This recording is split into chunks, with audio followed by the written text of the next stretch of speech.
말씀을 지난 시간에 그 최후 부분을 마무리를 미처 못한 것이 있어서 1시간 더 하려고 합니다. 주님은 나팔 소리와 함께 오신다 그랬고, 오늘 말씀에서는 거기까지는 안 나갔지만 이제 10절에서도 사도 요한의 뒤에서 큰 나팔 소리와 같은 나팔 소리가 들렸었어요. 그게 이제 주님의 음성이죠. 근데 많은 물소리와도 같고, 많은 그 군대의 후원화 떠드는 소리와 같다, 뭐 이제 이런 여러 가지의 그 표현들이 나왔는데, 주님이 그런 소리를 통해서 이제 오는 거죠. 그런데 오늘날 이제 기성교계 사람들에게 이런 걸 증거를 하면은 그들에게는 받아들여지지가 않습니다. 왜냐하면 성경을 믿는 것이 아니라 기독교계에서 일방적으로 이렇게 세뇌시켜는 사람의 교훈이 하나님의 말씀을 이렇게 다 무시하는 지경까지 와버렸기 때문에, 주님이 오실 때 나팔 소리와 함께 오신다고 그랬다, 그렇게 말하면은 그들이 받아들이기가 좀 어렵죠. 그리고 나팔 소리라고 하는 것은 여러 가지로 비유가 됐지만, 뭐 많은 물소리와도 같이 들렸다고 그랬고, 또 많은 그 군대가 이제 전쟁을 할 때, 옛날에는 이게 이제 백병전을 주로 이렇게 전쟁을 했으니까 지금처럼 이렇게 원거리에서 뭐 화포를 쏘아서 이렇게 전쟁하는 것보다는 그런 어떤 소리, 그다음에 뭐 다른 표현에서는 또 바람과 파도의 우는 소리, 이렇게 여러 가지 이제 표현들을 해서 주님이 오실 때는 그렇게 오신다, 이렇게 표현을 해놓으니까 좀 이해하기가 어렵죠. 기성교계뿐 아니라 우리 형제 자매님들에게도 이런 문제에 있어서는 뭔가를 명확하게 잘 심령 속에 잘 새겨지시는 것이 너무 중요하다 생각돼서, 마태복음 오늘은 24장 32절부터 25장으로 넘어가는 말씀을 잠깐 살펴보려고 합니다. 성경은 마태복음 24장 32절부터 읽겠습니다. 무화과나무의 비유를 배우라. 그 가지가 연하여지고 잎사귀를 내면 여름이 가까운 줄을 아나니, 이와 같이 너희도 이 모든 일을 보거든 인자가 가까이 곧 눈앞에 이른 줄을 알라. 내가 진실로 너희에게 말하노니 이 세대가 지나가기 전에 이 일이 다 일어나리라. 천지는 없어질지언정 내 말은 없어지지 아니하리라. 그러나 그 날과 그 때는 아무도 모르나니, 하늘의 천사들도 아들도 모르고 오직 아버지만 아시느니라. 우선 거기까지 말씀을 잠시 생각을 해보겠습니다. 앞에서 그가 큰 나팔소리와 함께 천사들을 보내리니 그들이 그의 택하신 자들을 하늘 끝에서 저 끝까지 사방에서 모으리라 라는 말씀을 하신 다음에, 이어서 말씀을 하시기를 무화과나무의 비유에 관한 말씀을 이제 말씀을 하셨습니다. 이 무화과나무의 비유에 관한 말씀은 마태복음 21장에서 이게 연유하는 말이죠. 잘 아시죠? 마태복음 21장에 보면 무화과나무를 저주를 했더니 뿌리로부터 말라 죽은 내용이 나왔죠. 출애굽기 15장에 보면 애굽에서 불러낸 하나님의 백성들, 구속하신 백성들을 불러낸 것은 그들을 하나님의 산에 심으려고 불러내셨다, 이렇게 표현이 되어져 있습니다. 나는 뭐 성경을 시간을 약하느라고 성경을 안 찾아있는데, 그게 출애굽기 15장에 나오는 말씀이에요. 그럼 하나님의 산이라고 하는 말을 알아야 되겠고, 하나님의 산에 심겨진 나무들이라고 하는 개념을 이제 잘 생각을 하셔야 되겠죠. 육적 유대인들은 무화과나무로 상징이 되어지고 신약 교회는 포도나무 가지들로 이렇게 상징이 되어집니다. 그런데 혈통적인 유대인들을 예수님이 이제 저주를 하신 것을 비유를 할 때는 무화과나무를 저주를 했다 이렇게 했고, 저주를 하니까 이제 뿌리로부터 다 말라서 이제 죽었다. 마태복음 21장 이렇게 표현이 되었어요. 그것은 신앙의 뿌리라고 하는 것은 원래 말씀이신 하나님께 뿌리를 받고 신앙의 근본을 거기에다 둬야 되지만, 사람의 교훈으로 섞여 있는 말씀에 신앙의 근거를 뒀기 때문에 뿌리부터 말하면 죽는 거죠. 말씀이 살아있는 말씀이 아니고 죽은 말씀에 근거가 됐기 때문에 나무 자체가 죽는 거잖아요. 뭐 나무 같은 거 심어보면 그 밑에 무슨 독이 있는 어떤 거름을 잘못 준다더니 그러면 뿌리가 썩어서 죽잖아요. 이런 것은 다 상징이죠. 그런데 이스라엘 나라를 저주하였을 때는 말라서 죽었다 표현이 그렇게 됐어요. 뿌리가 다 말라 죽었다. 그러니까 땅속 깊이 뿌리를 내려가지고 그 거름도 빨아올리고 생명의 기운을 늘 자꾸 빨아올리고 해야 되는데 그게 차단됐다라는 말이죠. 그걸 다 차단하는 원인은 그럼 뭐였겠는가? 이것은 말씀에 그 신앙의 근거를 두지 않고 장로들의 유전이나 또는 유대교 율법사, 서기관, 바리새인, 오늘 이제 우리 이영재님 순간 니골라당들이죠. 이런 사람들, 뭐 니골라당은 필연적으로 속세에 일은 않고 헌물과 헌금을 받아먹고 살으니까, 발람은 뭐 니골라당은 당연히 발람의 행위를 당연히 따라가서 하기 마련인 거고, 이런 사람들이 가르치는 잘못된 그 가르침에 신앙의 근거를 거기에다 뒀더니 결국은 주님이 오셔서 진실한 말씀을, 생명을 공급하는 말씀을 주지만 거부하게 되더라는 거죠. 주님의 말씀을 받아들여야 잘 자랄 수가 있는데, 건강히 잘 자라고 열매도 맺고 이렇게 할 수 있는데, 주님의 말씀은 배척하는 거예요. 배척하고 유대교의 랍비들 얘기만 자꾸 받아들이다 보니까 말하자면 이제 죽어버리는 것이죠. 죽었다는 것은 더 이상은 예수님께서 생명의 말씀을 유대인들에게는 더 이상은 말씀하시지 않겠다 선언을 받았다 이 말이죠. 이제 유대인들은 생명을 얻는 말씀은 이제 완전히 차단됐으니까 뿌리로부터 말라서 이제 고스라져 죽는 거죠. 이건 이사야서나 이제 이런 데 보면 57장 데 보면 포도나무와 무화과나무 이파리가 뭐 이렇게 말려가지고 하늘이 떠나간 처럼 큰 소리가 떠나간다. 이제 이게 다 예언된 말씀이죠. 사실은 영적 죽음을 말하는 거니까. 그런데 주님의 다시 오심에 대해서 말씀을 이렇게 설명을 해 나가실 때 오늘 32절 보면 무화과나무의 비유라는 것을 말씀하시면서 우리가 이것을 배워라 그랬습니다. 무화과나무의 비유를 배우라 하신 다음에 이미 마태복음 21장에서 뿌리로부터 말라 죽은 무화과나무가 여기에서 소성함을 받는 이야기를 지금 하는 겁니다. 그 가지가 연하여지고 라는 것은 물기가 겨우내 내내 이게 말라 비틀어져 죽었던 것이 봄이 되면은 이제 수분을 흡수하고 영양분도 흡수하고 하게 되면은 가지가 연해지면서 나중에는 이제 이 싹을 내죠. 이런 것들도 이게 다 이사야 선지자의 예언에 이제 나왔던 말씀을 단체적으로 적용시키는 말씀을 해서 그 선지자들의 예언에 보면 예수 그리스도에 대한 예언을 하실 때 그 싹이 되시는 그리스도를 예언을 이미 해놨었죠.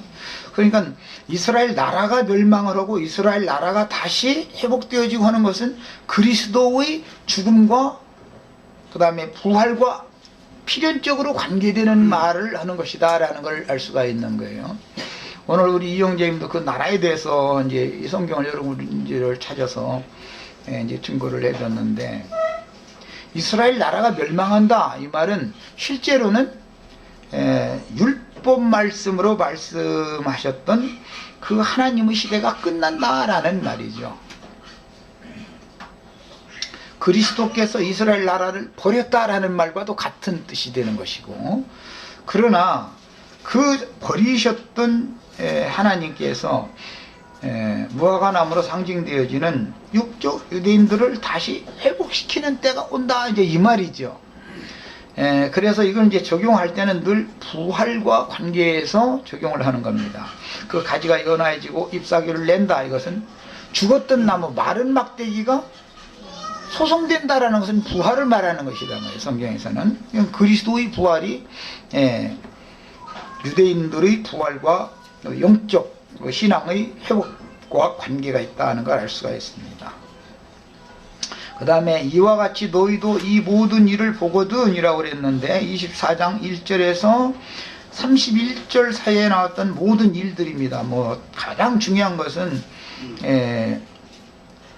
예루살렘 성전이 무너지고, 그 다음에 성도 돌이 하나도 처음 놓이지 못하고 다 무너뜨려지고 하는 이런 모든 예언들, 이런 것들이 이제 이루어지면, 즉 다른 말로는 앞에서는 거룩한 성이 적군의 군대에게 에워싸이는 것을 보면은 너희는 그때 도망갈 때다, 이제 이런 말씀에서 그런 사건이 일어나는 것을 보면 사실은 그것이 잎사귀를 내면 여름이 가까운 줄을 아나니와 같이 오히려 죽음의, 현상적으로는 죽음, 멸망이 오는 거지만 부활이 가깝다라는 것을 지금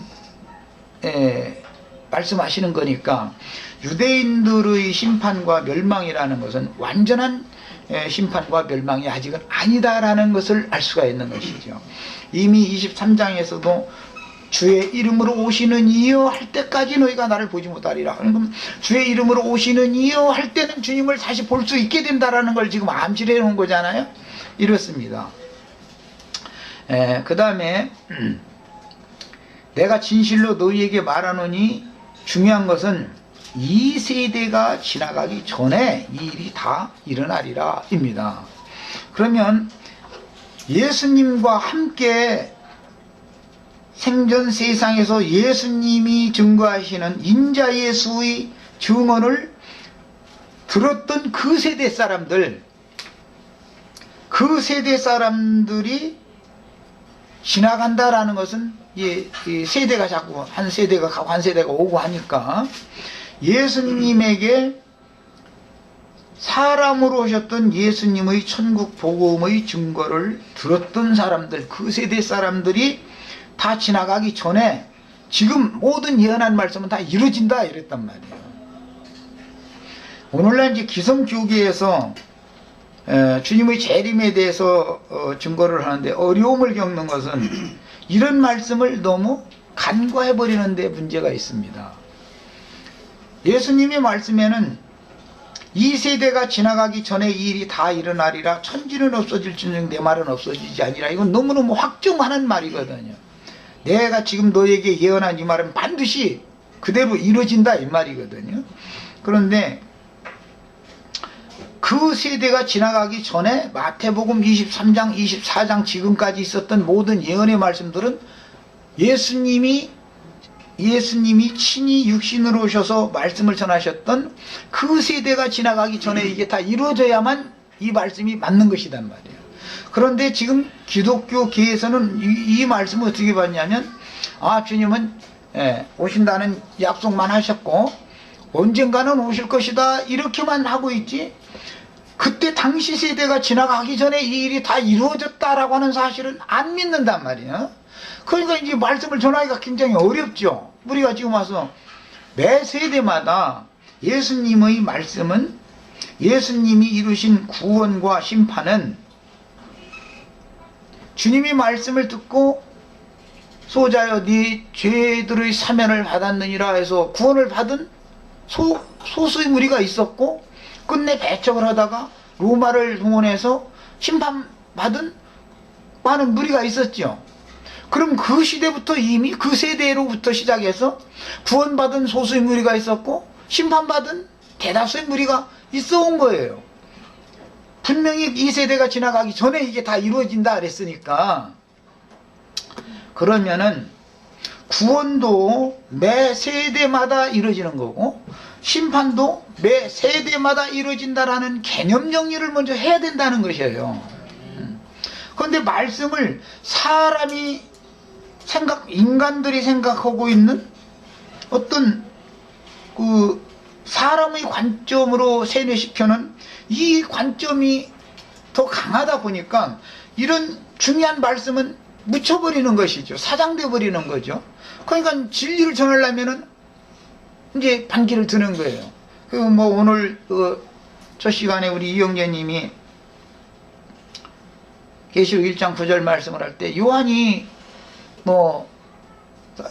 예언에는 아무 연고 없이 까닭 없이 이제 미워함을 받는 것으로 되어 있었지만 실제로는 하나님의 말씀과 예수를 증거했기 때문에 그런 환난을 당하는 것이지, 하나님의 말씀과 예수의 증거를 하지 않고 그냥 가만히 있으면 지나가는 사람이 나도한 형제라는 사람을 괜히 박해할 일은 없죠. 내가 가끔 그 얘기지만 인터넷상으로라도 진리를 증거하느라고 뭐 질문이 온다든지 뭐 토론 주제를 삼아서 한다든지 하면은 거기 진리를 증거하면은 그 다음엔 전쟁이 필연적으로 박해가 오는 거예요. 왜? 자기네들의 생각과 너무 안 맞는 관점을 갖고 있다라는 뜻으로 그러는 거예요, 사실은.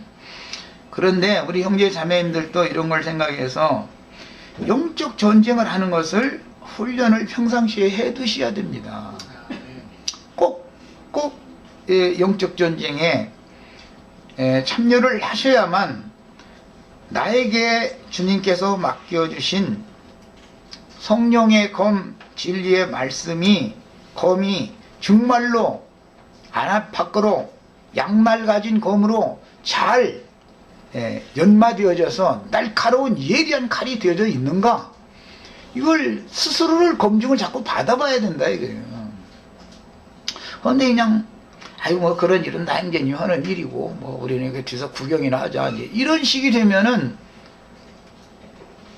본인에게는 박해가 안 오니까 상관이 없겠지만은 그것이 자신의 영혼에도 유익이 없을 뿐더러 자기가 막상 어떤 그런 직접적인 상황이 지금 인터넷상에서 이러고 말마다 말하기가 상관이 없지만 직접적인 어떤 위해를 가하는 어떤 상황이 왔을 경우에 그게 이제 주님의 예언대로는 마지막으로 나팔을 불고 죽을 수 있는 이제 증거의 기회가 그게 되는 건데 담대하게 할 수 있다는 보장이 없다 이거예요. 평상시 훈련이 안 돼 있는 사람은 실전에 투입되면 이 사람은 총을 허공에다 쏘다가 그냥 죽는 거예요.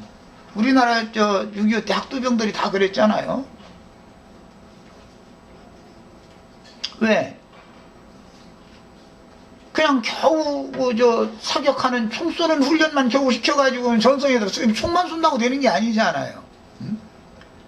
어떤 전쟁이 발발했을 때 전투 수영을 이런 때는 어떻게 하고 저런 때는 어떻게 하고 이 음경변적인 것을 할 수 있도록 훈련을 평상시에 잘 연마되어진 사람들이 전선에 투입되어야 습관대로 그게 하는 거거든. 행동이 그대로 나와버리는 거거든. 그런데 겨우 총만 쏘는 걸 배워가지고서는 급하니까 갖다 투입을 시켜놓고 나니까는 임기응변을 묻은다, 적응을 묻은다 이거예요. 그러니까 그냥 다 죽은 거잖아요. 학도병이 불과 막 2, 3일 내에 싹 죽어버렸잖아요.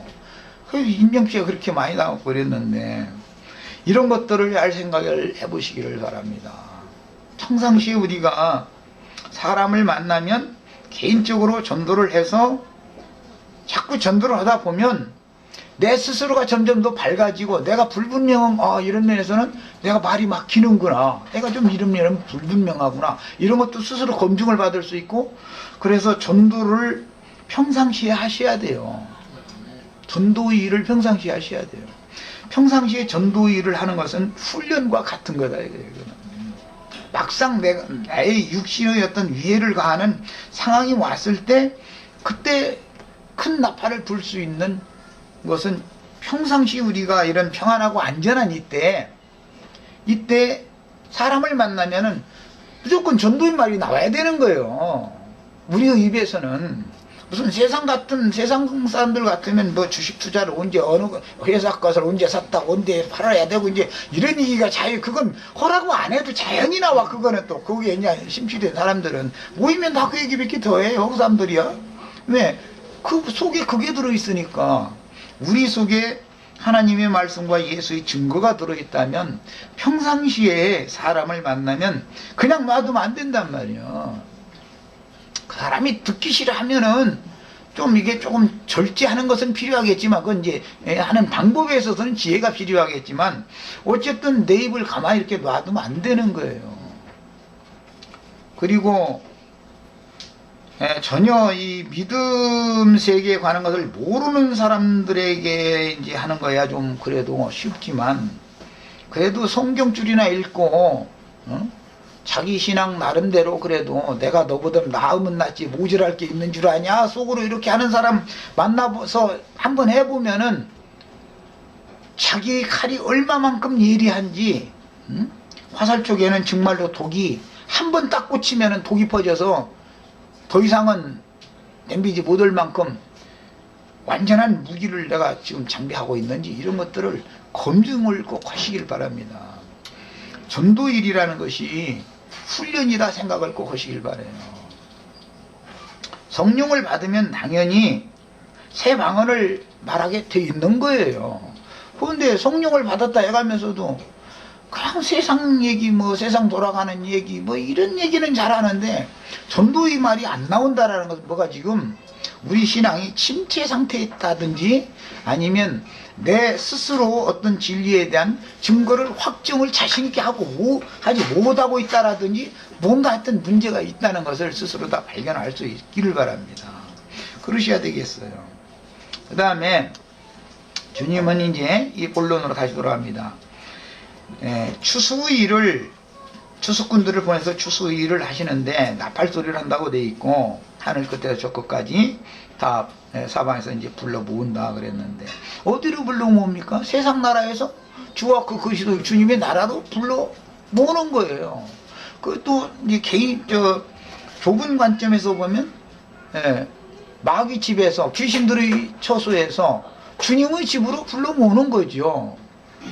이런 것을 잘 이것이 우리의 마땅한 일이 되셔야 돼요. 예수님도 아버지의 일을 한다 그랬는데 아버지의 일이라는 게 아버지의 그 모든 기쁘신 뜻을 행하고 아버지의 일을 온전히 이루는 이것이다 이제 이러셨는데, 일이라는 게 사실은 전도를 하는 걸 말하는 거잖아요. 자, 그래서 추수는 예수님 때 이미 그 세대 사람들로부터 시작이 되어져서 매 세대마다 구원의 추수가 있고 나머지 끝내 복음을 받아들이지 않으면 심판받는 거예요. 그러니까 이 세대는 자기가 이 생에서 살아 생전에 복음을 받아들이면 구원이고, 자기가 이 생에 살아있는 생전에 끝내 받아들이지 않으면 심판이죠.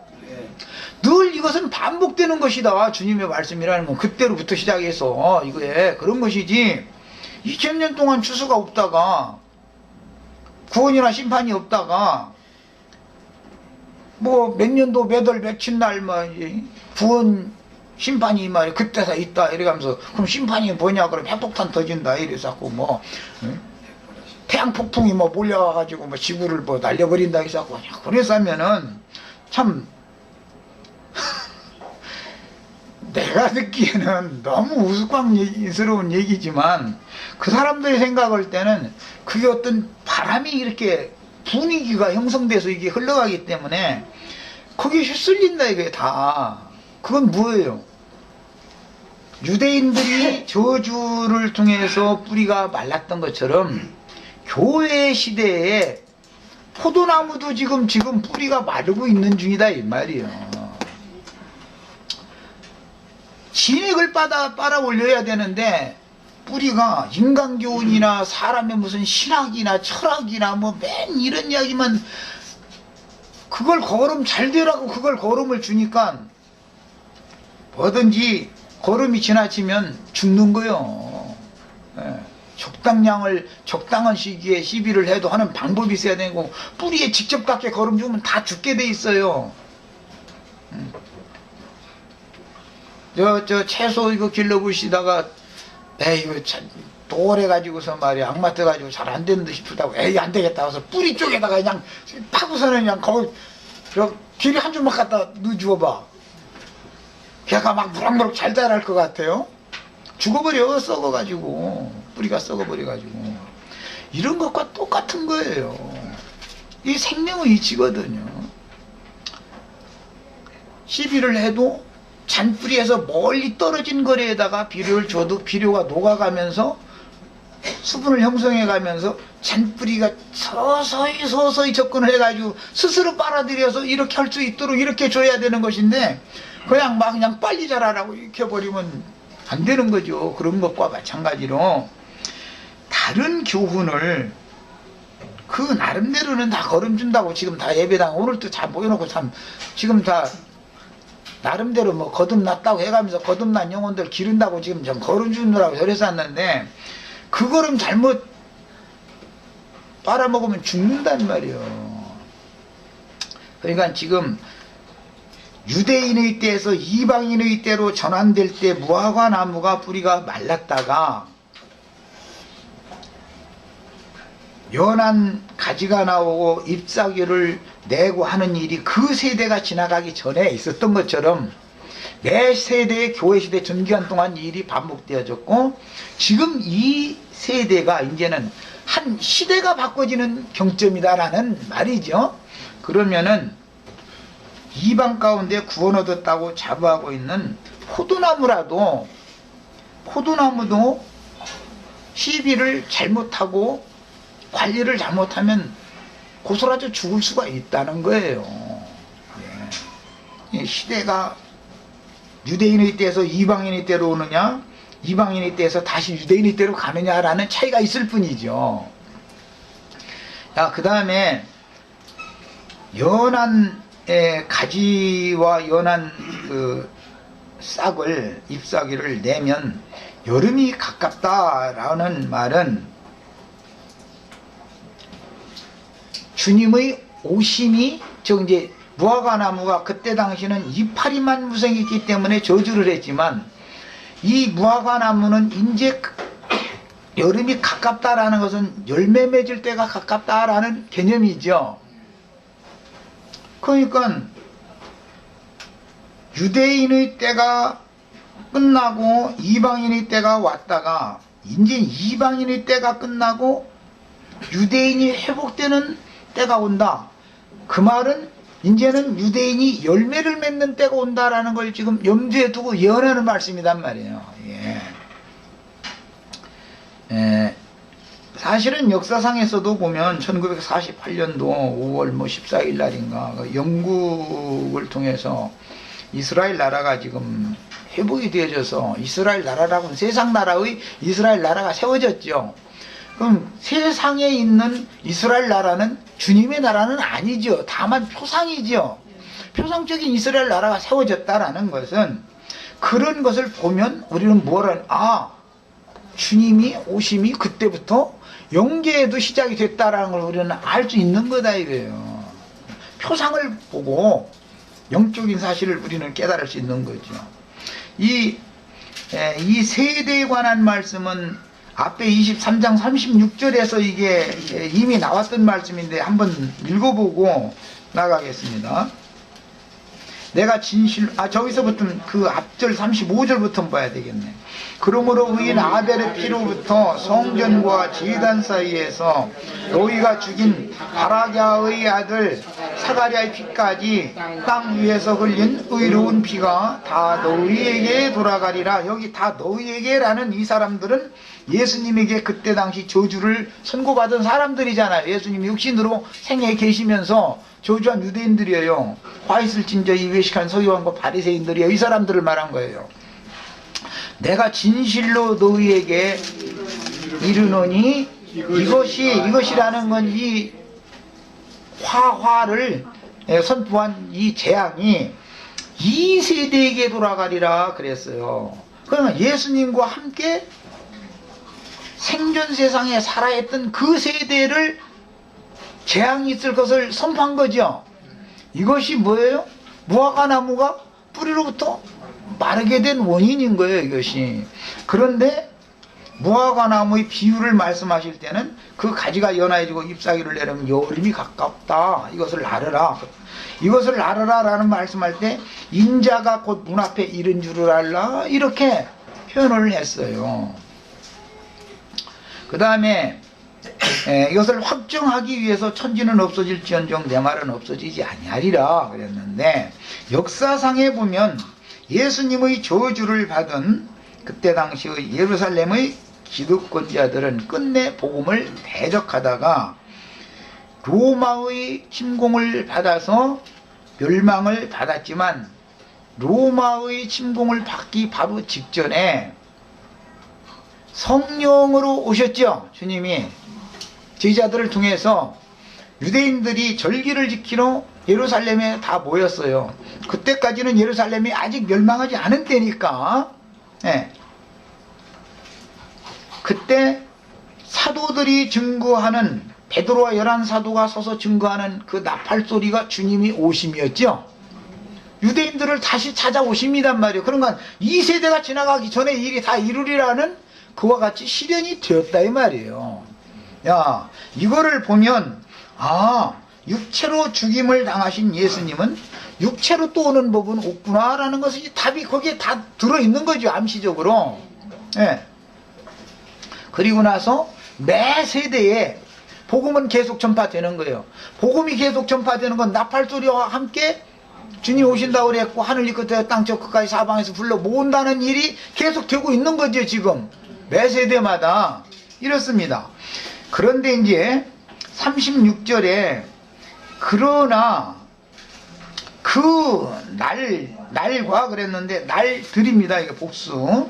그날들과 그 때는 아무도 모르나니 하늘의 천사들도 아들도 모르고 오직 아버지만 아시느니라. 이게 이제 뒤에 사도행전의 말씀에 의하면 때와 기한에 관한 말씀을 이제 암시하는 말인데, 그 날이라고 하는 것은 주님이 모른다고 돼 있죠. 그날들은. 그런데 오늘날은 지금 때도 모른다고 돼 있는데, 아니 지금 그냥 지금이 주님 재림하시는 때다 이거예요. 그런데 어떻게 재림하냐 그러면 3차 대전 일어나고 태양 폭풍이 막 불어서 지구로 날려버려보고 그냥 이런 식으로 이제 자꾸 해가지고 사람들을 자꾸 어지럽게 한다 이거예요. 이런 소문이 입으로 자꾸 전달되다 보면은 영계가 흔들리지요. 신앙들이 다 흔들리지요. 이것이 하늘의 징조지요. 하늘의 징조가 있다는 게 뭐예요? 사람들이 심령의 상태가 요동질 친다 이 말이잖아요. 그리고 누가복음에서 21장에서는 바다의 바람과 파도 소리로 인하여 사람들이 혼곤하리라, 이제 이렇게 막 무서워하면서 기절하리라 막 이런 표현이 나왔는데, 지금도 그런 바람이 저쪽 태평양 바다 건너서부터 지금 굉장하게 불고 있어요. 몰려오고 있어요. 지금 바람이. 우리 형제 자매님들은 미리 대비를 잘 하시기를 바라요. 흔들리실 필요가 없어요. 어떻게 안 흔들릴 수 있는가? 답은 간단해. 최악의 사태가 오면 이거 죽는 것밖에 더 하겠냐? 어차피 죽을 건데. 최악의 사태는 뭐예요? 이거 가는 거죠. 그런데 그것이 주님께로 나를 데려가시는 일이라면, 아이고 잘됐다 이래야 맞지. 이런 믿음을 견고하게 다 가지고 있으면 뭐 바람과 파도 소리 때문에 막 기절하고 막 혼곤하고 그럴 필요가 없는 거예요. 근데 그 사람들 얘기로는 주로 이제 미국 경제가 나빠지고 뭐 세계 경제가 영향을 미쳐서 뭐 주식시장이 폭락하고, 저기서는 주식시장이 폭락했던, 뭐 어디 땅값이 폭락했던, 집값이 폭락했던, 폭락하게 하면 또 다음에 올라가게 하는 날도 있겠지. 뭐가 있는 거고요. 올라가면 어떻고 폭락하면 어때? 폭락시킬 때는 너희 잘 살던 놈들만 말이야 날마다 떼부자 되고 그랬으니까 너희 좀 한번 망해봐라 말이야. 이제 가난한 사람들도 주식 좀 다 사가지고 말이야. 땅 투기도 좀 이건 이제부터는 가난한 사람들이 여기 한번 만들어보자 막. 아 주님이 이러는 일인지 어떻게 알아 이놈 걸. 하나님 공평한 분이니까 부한 자를 가난하게도 하고 가난한 자를 부하게도 하고 높은 자를 낮추기도 하고 낮은 자를 높이기도 하고 하나님이 다 하시는 일인데 기득권을 가진 자들이 자기네들이 기득권을 뺏기기 싫어서 하는 소리일 뿐인 것이지 그건 진리의 말씀은 아무 상관없는 소리예요. 지금 내가 하는 말을 잘 깨달으셔요. 하나님은 공평한 분이요. 세상 나라의 말도 지구는 둥글다 돌고 돈다 그래요. 돌고 도는 거예요. 기득권자들이 주저앉으면 가난한 사람들이 세상에 올 수도 있는 거예요. 몰라 그거는. 뭐 그런 것 때문에 관심이 그렇게 많고 그건 세상사인데 흔들리지 않으려면 뭐 바람과 파도 소리 때문에 기절까지 한다는데 기절을 할 필요 없어요 형제 자매님들. 네. 그러려면 최악의 사태가 오면 이거 가는 거다. 어차피 갈 건데 오늘 갈지 내일 갈지 모레 갈지 뭐 그거 무슨 상관이 있어. 그럼 나는 아직 말이야 장가도 못 갔는데 장가 못 가고서 가게 하는 것도 주님 뜻이면 그대로 되는 거지 뭐 하나님 뜻대로 이루어지는 거지 뭐. 아이 뭐 우리 손자 말이야 대학이나 졸업하는 거 보고 대학 졸업한 거 보는 날 기다렸다가는 시집 가는 거야 장가 가는 거나 보고 또 이거 욕심 안 나오나. 그만 끝 안 나는 일이야. 그건 하나만 하는 거 소리는 백날에 더 소용없어요. 결국은 다 이런 소용없는 소문이 많이 팽배하게 이게 바람이 강하게 일어날 수 있는 것은 육신을 사랑함으로 일성에 매어 종로로 타는 데서 벗어나지 못했기 때문에 그런 여러 가지 잡다한 것에 흔들려 버리는 것이지 하나님의 말씀과 저희 가진 증거를 인하여 박해가 오면 당연한 것으로 받아들이는 확고분명한 신앙을 가지고 있다면 그런 놈의 일이 무슨 상관이야 나하고는. 아무 상관없는 놈의 일인데 설사 내가 뭐 힘들고 어렵게 살다가 내가 잘 돼봐봤자 또 얼마나 잘 될 건데 내가 망해봤자 이보다 더 망하겠어 설마하니. 육신이 죽는 것보다 더 망할 수는 없어 세상사로 말하자면. 뭐가 있는 뭐 그런 것에 대해서 그렇게 그냥 관심일 만큼 말이야. 우리 형제 자매들 이런 주님의 말씀을 통해서 이해가 있으시길 바랍니다. 그 날들과 그때는 아무도 모른다 한 것은 예를 들어서 예수님이 베드로 보고 야 나 앞으로 이제 오늘 기독교인들이 말하는 것처럼 2000년 후에 3차 대전 이렇게 해서 핵폭탄 터뜨리게 만들어 가지고 올 거다. 만약에 이렇게 해놓으면 베드로가 전도할 것 같아요 안 할 것 같아요? 아니 2000년 후의 일인데 뭘라고 목숨 내놓고 전도를 해. 때와 저 날짜들을 다 이렇게 사람이 생각하는 것을 일러줬다면 말이요. 앞으로 50년 후에 예를 들어서 예수님이 꼭 오는 것이 확실해. 너무 막 그냥 그 사람들이 꿈에도 보고 환상도 보고 그냥 막 성경도 뒤져봤더니 딱딱 다 들어맞아. 이제 안식일 교인들이 가끔 그러다가 나중에 날짜 계산 잘못했다 저거 이제 이러고 이제 하는데 나름대로 저는 확신이 있어도 그것이 다 무용지물이고 소용이 없는 것은 그 날이 구원의 날이 자기 자신의 구원의 날이 돼야 되고 자기가 은혜 받을 만한 때 구원을 얻을 만한 때야 되는 일인 것이지 날과 때를 알으면 또 뭐래. 알면 뭐하냐고. 오늘이 우리 형제 자매님들이 은혜 받을 만한 때요 구원의 날인 것을 이것을 믿으셔야 되겠어요. 날과 때를 계산해서 수학적으로 막 해서 이게 보니까 말이야 창세기부터 계산해 봤더니 이게 일단 지금 딱 맞다는 거예요. 그냥 백날 해도 성경이 말하는 그 날과 때라는 것은 나 자신의 구원의 날 내가 은혜 받을 때를 맞춰져야 이게 되는 일인 것이지 그 말은 내가 육신으로 이 생에 살아있는 이 날들과 이 때만이 구원자로 오시는 주님을 만날 수 있는 때가 되는 거다 이 말이야. 배들 며칠 날 뭐 지금 이 때가 어떠니까 해가면서 막 떠드는 사람들 보면은 나는 기가 막혀 죽겠어. 그런 소리에 사람들이 현혹된다라는 것 자체가 자기 구원의 날이 되어야 되고 자기가 구원을 얻을 때가 은혜 받을 때가 돼야만 되는 말인 것이지, 공중에서 예수님이 뿅 하고 나타나는데 뭐 또 언제는 뭐 그렇게 해가지고 뿅 하고 나타난다고 자기 구름 속으로 이렇게 뿅 하고 또 올라간다고 이랬다가 또 뭐 핵폭탄이 터진다고 했다가 뭐 태양 폭풍이 몰려온다고 했다가, 이거 도대체 뭐를 믿는 거야? 사실은 그들도 자기도 모르는 걸 믿는 거잖아 지금. 붕 뜬 거. 그래서 그 날과 때는, 예수님의 날들과 때는 정해져 있죠. 하나님이 인자를 보내실 때가 있어요. 인자로 오실 때 말씀이 육신이 돼서 오셔서 구속을 이루시는 때가 이게 정해져 있고, 예수님이 죽고 사는 것도 하나님이 정한 날이 차야 죽는 거예요. 유월절 양으로 죽도록 정해진 것이 있어서. 그래서 뭐 창세기 말씀 나누다가 날짜별로 되어 있지만 일곱 절기에 이게 이제 맞춰져 있어가지고, 예수님이 일곱 절기를 3번 지난 다음에 그 6월절 때 죽는 거다.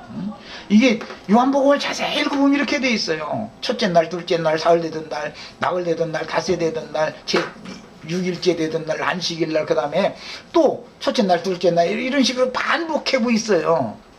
3번을 이렇게 계속 반복한다고. 이것은 뭐냐, 주님의 때는 하나님이 다 이렇게 정해 놓으셨지만 우리 인간들의 때는 항상 예비가 되어 있다고 이미 예수님 말씀하셨어요.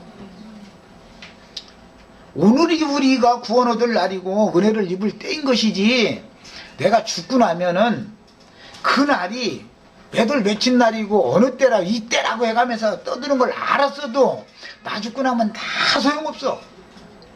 내가 구원도 못 받고 죽고 나면 무슨 소용이야. 기독교인들이 생각할 때는 이해가 안 되는 말이지만, 이런 증거의 나팔소리를 통해서 지금 오늘 우리 형제 자매님들에게 은혜로 구원의 주로 꼭 오시기를 바래요. 그 주님을 만나셔야 돼. 오늘이 중요한 것이지, 내일 보자는 놈은 세상에서도 내일 이러는 놈은 그건 믿을 수 없는 놈이야.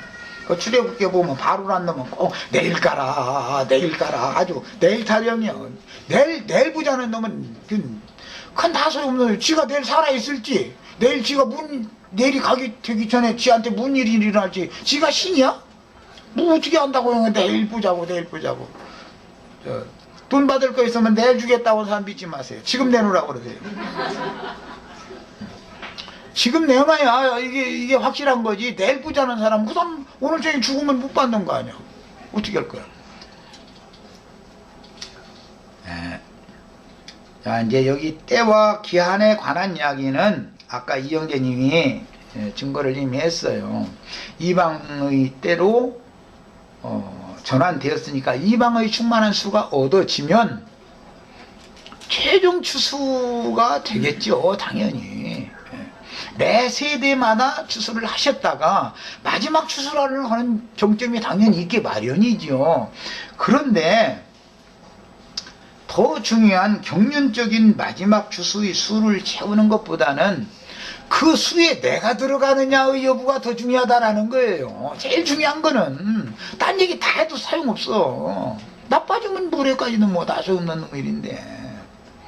그리고 천사도 모르고 아들도 모르고 아버지만 아신다 이러니까 하나님의 어떤 뜻과 계획이 있다라는 이제 말씀을 염두에 두신 말이죠. 이것은 이영재님 아까 증거한 것처럼 양면이 있어요. 하나님의 말씀과 예수의 증거를 인하여 박해를 받고 궁극적으로는 죽임을 당해도 오직 진리를 증거하는 일 때문에 일생을 산 이 사람들의 수가 채워지면 당연히 그 말씀을 듣고 구원 얻을 자의 수도 차기 마련이죠. 그러면 하나님이 경륜적인 시대의 끝이라는 것이 당연히 오겠죠. 그것은 하나님이 하실 일이니까 우리가 월권행위를 안 해야 된다 이거예요. 아버지만 한다고 했으니까 예수님도 거기서 월권행위를 안는데 사람으로 오신 분인 이상은 인간들이 뭔 너무 때와 기한을 정해두고 이제 대풍 바람 지나가고 나면은 한 이제 내년이나 내후년쯤 되면 그거 계산이란 말이다. 이제 이 얘기 또 나와. 분명히 나와. 그리고 부탁드리고 싶은 것은 내일 태양 폭풍이 와서 지구를 날려버릴지라도 그래도 오늘 할 일은 오늘 하셔야 됩니다. 자식이 어린아이가 지은이 같은 경우 학교를 잘 갔는지, 학교에서는 정상적으로 수업을 잘 받았는지, 그 다음에 음식은 잘 먹는지, 내일 태양풍 와서 지구를 미리 쓸어버릴지라도 말이요, 오늘 할 일을 해야 된단 말이요. 이렇게 안정적인 심정을 다 가지고 주님의 날을 기다리시길 바랍니다. 이러셔야지 펑 떠가지고 그냥 이런 거, 나는 이게 너무 답답해 죽겠어요. 그리고 뭐 이제 시간이 이미 다 돼서 앞으로 나간 얘기는 이제 다음에 기회가 있을 때마다 조금씩 할 수밖에 없는데, 그날에 하나는 데려감을 당하고 하나는 버려둠을 당한다, 이런 말씀은 이제 42절에 보면은 깨어있으나 어느 날에도 주가 임할는지 너희가 알지 못한다 그랬는데, 천사들도 모르고 주님도 모르고 아버지만 아신다 그러고 제자들도 너희도 모른다 그랬는데, 오늘날은 왜 이렇게 똑똑한 사람들이 많은지 모르겠어요. 다시 말씀드리지만 내일 핵폭탄이 만약에 서울에 떨어져, 김일성이라는 놈이, 아니 김일성이 아니라 뭐지, 김정일이, 그놈이 뭔가 우리나라하고 대화하는데 좀 밀가루 부대라도 좀 더 내놓으라고 하는데 우리나라가 안 줘, 못 주겠어, 그래가지고는 안 줘, 이런데 이제 화나니 너도 죽고 나도 죽자 해가지고, 예를 들어 서울 종로 삼가에다가 그냥 떨어뜨려서 가령, 그럼 우리 이제 다 가는 거지요. 청와대 군복입고 방가에 들어갈 사람 몇 사람이나 살고 나머지 서울 사람 다 갈 거 아니겠어요? 그렇다고 내가 나 살겠다고 청와대 방가 좀 한 자리 살라고 한다고 그 사람들 줄 사람들도 아니고. 그래도 오늘 할 일은 오늘 다 하시라고. 자, 여기까지 하고 마치겠습니다.